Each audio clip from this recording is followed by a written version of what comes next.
What's happening right here in Snohomish County with our local housing market. It's Mike Novak from the Novak Real Estate Team, part of Real Brokerage, and today I'm going to bring you our October market report. So up-to-date data, hyper-local, right to our market, and right off the press from the MLS. So let's go ahead and jump right into the data. At the end of this, I'm going to share with you some recommendations if you're thinking about buying, if you're considering selling, but if you don't know if the time is right.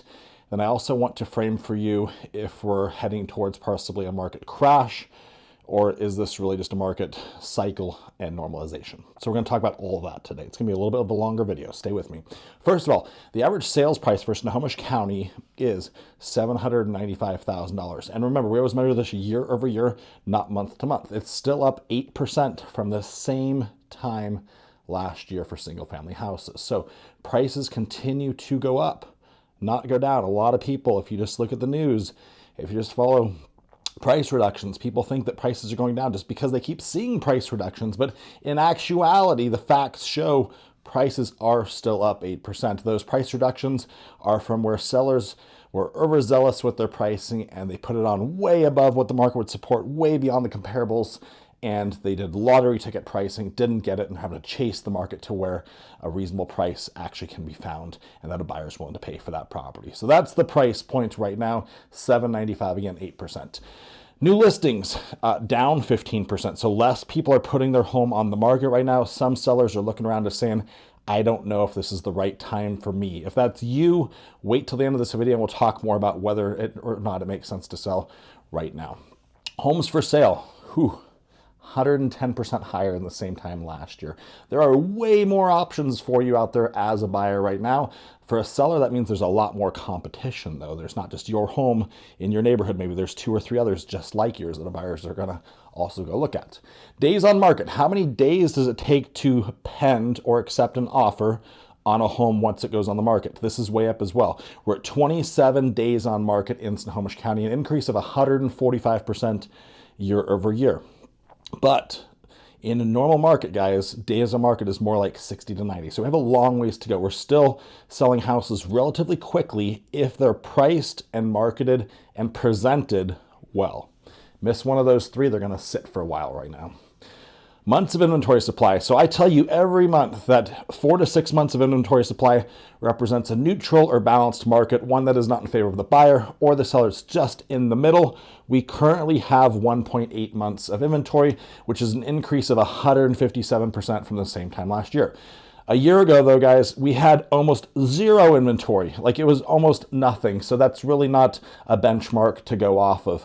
We had basically zero inventory this time last year. Now we have a little bit of inventory. So we have 1.8 months, 4 to 6 is considered a neutral market. So we're still not there yet, guys. List price to sale price ratio. This is where there's opportunity for you as a buyer. The average list price to sale price ratio right now is 98.6%. This time a year ago, it was 106.5%. So you can get a better deal today than you could 1 year ago on the actual escalation of the home. It's not going to escalate above list price in most cases right now. Some still may, but most will not. And so that's good for you as a buyer. If you can get a home at list price or even a little bit below list price, that's fantastic. And that helps offset some of the higher interest rates. The cost of a home is very different when you have to escalate $100,000 to win that house like you had to over the last 2.5 years. This brings me to our next conversation. Are we in a market crash or is this a market normalization? I keep hearing in the news, the market's crashing. And if you look at the headlines, it seems so doom and gloom. But if you actually look at the data, it doesn't show us that it's doom and gloom. It shows us that the market is normalizing. So what does a normal market not feel like? Well, it doesn't feel like homes going $400,000 over list price. It doesn't feel like a 5-day inventory supply of houses. It doesn't feel like 15 offers on homes. It doesn't feel like buyers having to waive all their contingencies to possibly, maybe with a glimmer of hope, win a house. It doesn't feel like 3% interest rates either. None of those things are normal, but that's how we think they should be because that's what it's been over the last 2.5 years. You have to zoom out further, guys. The last 2.5 years of housing has not been normal in any way, shape, or form. If that is your benchmark of what a normal market is, you're going to be severely disappointed for the rest of your life when it comes down to housing. So This is a normalization, guys. The market is not going to fall off a cliff. It may level out. We may not see massive appreciation, but that's a good thing. Home prices can only go up so far before people can't afford to buy them anymore. So I defined what a normal market is not. What is a normal market? Let's talk about that for just a minute. First of all, a normal market is 4 to 6 months of inventory where there's actually houses out there that people can tour. If I meet with a buyer, I can go show them 5 houses today that match the area and the features that they need. We haven't had that for years. It also looks like 5 to 7% interest rates. 3% is not normal. 5 to 7% is normal. In fact, it's good. If you go back to the 90s and the early 2000s, you will see 7% interest rates all over the place. And if you go back to the early 90s, you'll see them even much higher than that.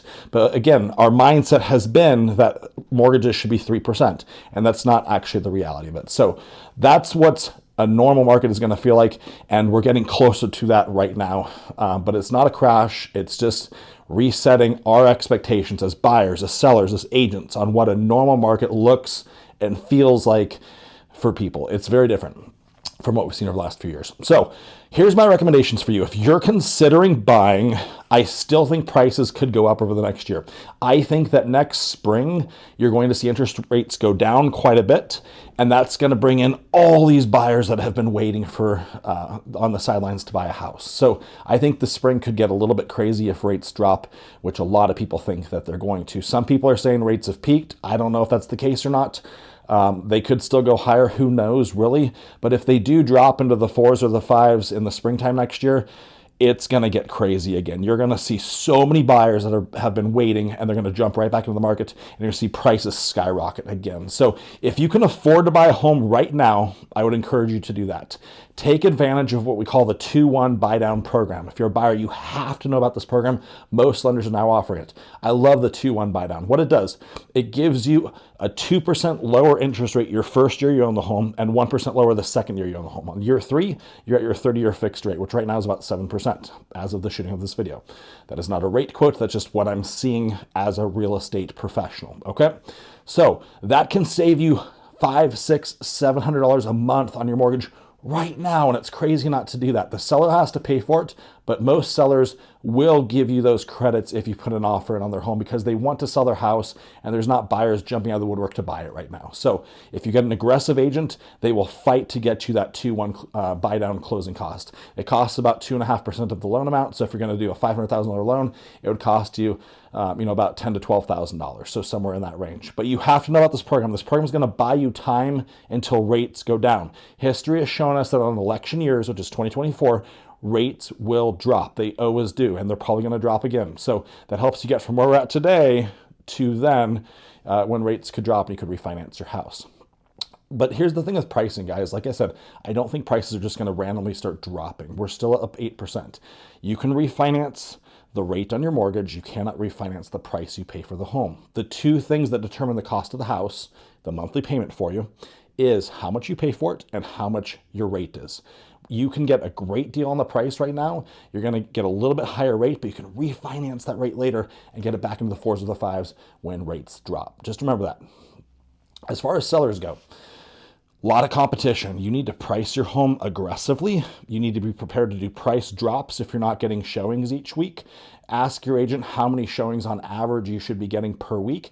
And if you're not getting that, that means you possibly have a pricing issue. So that the number of showings per week is going to depend on the location, the price point, all sorts of variables. It's your realtor's job to tell you what you should be expecting right now in this current market for showings per week. The other thing, you can expect buyers to come in, and like I said, they're going to ask for stuff. They're going to ask for closing cost credits to help them get their rate down, or they're going to ask for dollars off, or both. So you need to be ready for that and make sure that you're prepared to handle that. But if you're a seller right now, let's face it, you've got tons of equity in your house. Your home's gone up 40% in the last 2 years. You're sitting in a really strong position still. So if you're trying to sell, you can absolutely still do that. Just don't be greedy about the price you're going to ask for your house. You're still going to come out really, really well on it. So lots of moving pieces right now in this market for our local housing inventory right now. But if you're curious about how this could affect you as a buyer, as a seller, reach out to me. I'll put up my phone number on the screen. Send me a text, shoot me a call. I am there for you as a resource to answer your questions. It's Mike Novak from the Novak team, part of Real Brokerage. I'll talk to you soon.